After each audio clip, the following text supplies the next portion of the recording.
Voter হওয়ার সময় আপনি যদি মাত্র দুটি বিষয় লক্ষ্য রাখেন তাহলে কখনোই আপনার এনআইডি কার্ডে ভুল হবে না। একটি এনআইডি কার্ডে ভুল থাকলে সেটি সংশোধন করতে যে কতটা ভোগান্তি হয়, যার এনআইডি কার্ডে ভুল আছে একমাত্র সেই বুঝতে পারে। তো আপনারা হয়তো সকলেই জানেন যে গত 20 জানুয়ারি থেকে বাড়ি বাড়ি গিয়ে ভোটার হালনাগাদের কার্যক্রমটি কিন্তু অলরেডি শুরু হয়ে গিয়েছে।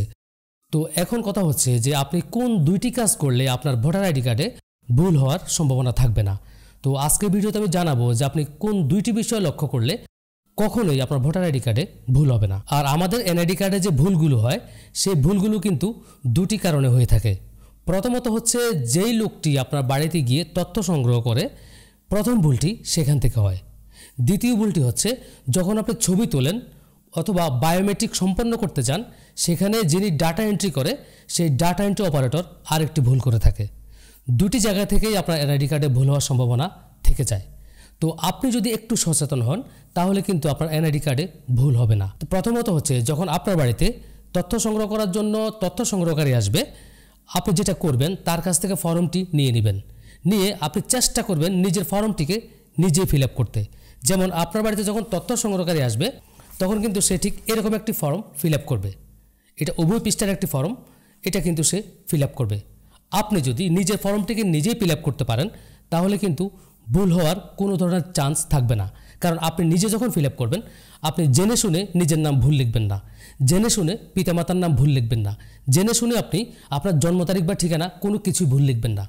অথবা আপনি যদি নিজে লিখতে না পারেন, যদি তথ্য সংগ্রহকারী নিজেই আপনার ফর্মটিকে ফিল আপ করে, আপনি যেটা করবেন ফর্মটি ফিল আপ করার শেষে আপনি সেই ফর্মটিকে নিয়ে চেক করবেন যে সে যে আপনার নাম লিখলো, পিতামাতার নাম লিখলো, জন্ম তারিখ লিখলো এবং ঠিকানা লিখলো, এগুলি ঠিকঠাক আছে কিনা। আপনি যদি এই বিষয়টি নিজে বুঝতে অসুবিধা হয়, অনেকে আছে একটু কম পড়ালেখা করে, তারা হয়তো ইংলিশ নামের বানান বা জন্ম তারিখগুলো বুঝতে একটু অসুবিধা হয়। তখন আপনি যেটা করবেন তথ্য সংগ্রহকারী যে ফর্মটিকে ফিল আপ করবে আপনার ডকুমেন্ট দিয়ে, মানে আপনার ফর্মটি, আপনার এমন যদি কোনো লোক থাকে আপনার আত্মীয় স্বজনের মধ্যে বা আপনার বাড়ির মধ্যে যে সব কিছু বুঝতে পারে, আপনি তাকে দিয়ে আপনার ফর্মটিকে চেক করাবেন যে সব কিছু ঠিকঠাক আছে কিনা। কারণ আমাদের প্রথম ভুলটি কিন্তু এখান থেকে হওয়ার সম্ভাবনা থাকে। কারণ আপনার ডকুমেন্টে আপনার তথ্য সংগ্রহকারী যেই তথ্যটি ফিল আপ করবে এই ডকুমেন্ট নিয়ে কিন্তু আপনাকে ছবি তুলতে যেতে হবে। আপনার এই ডকুমেন্টে যদি ভুল থাকে তাহলে যেই লোকটি ছবি তুলবে বা বায়োমেট্রিক এনরোল করবে সে কিন্তু এই ফর্মটি দেখে দেখে কিন্তু আপনার তথ্যগুলো, সেই ডাটাগুলো ইনপুট করবে তার কম্পিউটারের মধ্যে। তাহলে এখানটা যদি ভুল থাকে তাহলে ওখানেও ভুল হওয়ার সম্ভাবনা 100%। তো আপনি আপনার ডকুমেন্টটি যথাযথভাবে পূরণ করার পর যখন আপনার ডেট পড়বে ছবি তোলার, আপনি যখন ছবি তুলতে যাবেন তখন কিন্তু আপনার তথ্য সংগ্রহকারী আপনাকে সে ফর্মটি আপনার হাতে দিয়ে দিবে। এই ফর্মটিকে নিয়ে কিন্তু আপনাকে লাইনে দাঁড়াতে হবে এবং আপনার সিরিয়াল অনুযায়ী আপনি ছবি তুলতে যাবেন।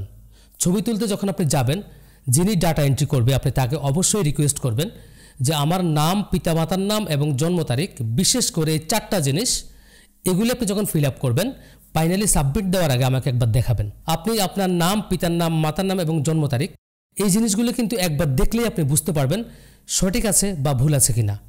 তাহলে আপনি অবশ্যই ফাইনাল সাবমিট দেওয়ার আগে একবার দেখে নেবেন, তাহলে আপনার ভোটার আইডি কার্ডে ভুল হওয়ার কোনো সম্ভাবনা থাকবে না। কারণ হচ্ছে ভোটার আইডি কার্ডে ভুল হলে সেই ভুল সংশোধন করতে যে কতটা ভোগান্তি সেটা যার এনআইডি কার্ডে ভুল একবার হয়ে গিয়েছে সেই বুঝতে পারে। আর আরেকটি বিষয় হচ্ছে আপনারা অনেকেই কিন্তু বাড়িতে থাকেন না, চাকরি করার সুবাদে বিভিন্ন শহরে বা অনেক দূরে থাকেন।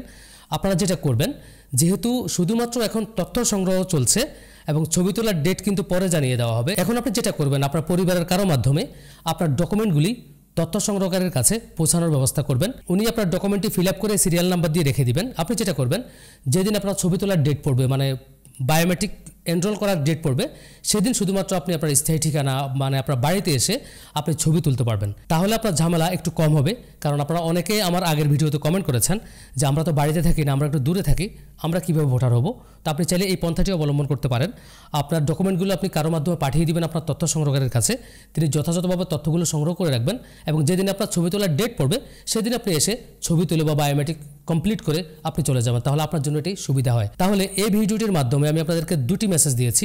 প্রথমত হচ্ছে তথ্য সংগ্রহকারীর কাছে অবশ্যই আপনি বসে থাকবেন এবং আপনার ডকুমেন্টটি আপনি যথাযথভাবে ফিল আপ করার ব্যবস্থা করবেন। আর কারা তথ্য সংগ্রহ করবে? আপনার এলাকার লোকই আপনার তথ্য সংগ্রহ করবে। বিশেষ করে প্রাইমারি স্কুলের যে শিক্ষকরা রয়েছে অথবা বিভিন্ন স্কুল বা কলেজে যে শিক্ষক রয়েছে তাদেরকে দিয়েই কিন্তু সরকার এই তথ্য সংগ্রহের কাজগুলো করিয়ে থাকে। তো আপনি যেটা করবেন, তথ্য সংগ্রহকারীকে সহযোগিতা করবেন আপনার ডকুমেন্টগুলি দিয়ে যথাযথভাবে ফিল আপ করার জন্য, এবং আপনার ডকুমেন্টটি ফিল আপ করার পর আপনি অবশ্যই চেক করবেন সব কিছু ঠিকঠাক আছে কিনা। আর দ্বিতীয়ত হচ্ছে, আপনি যখন ছবি তুলবেন তখন আপনার ডাটা এন্ট্রি অপারেটর যখন ফাইনাল সাবমিট দিবে তার আগে একটু দেখে নেবেন যে আপনার নাম, পিতার নাম, মাতার নাম বা জন্ম তারিখ, এই 4টা জিনিস ঠিক আছে কিনা। ঠিকানা তো ভুল হওয়ার সম্ভাবনা খুবই কম থাকে। তাহলে আশা করছি আপনারা একটু সচেতন হলে আপনাদের এনআইডি কার্ডে আর ভুল হওয়ার সম্ভাবনা থাকবে না। তো আজকে এই পর্যন্তই, দেখা হবে পরবর্তী ভিডিওতে। সে পর্যন্ত সবাই ভালো থাকুন। আল্লাহ হাফেজ।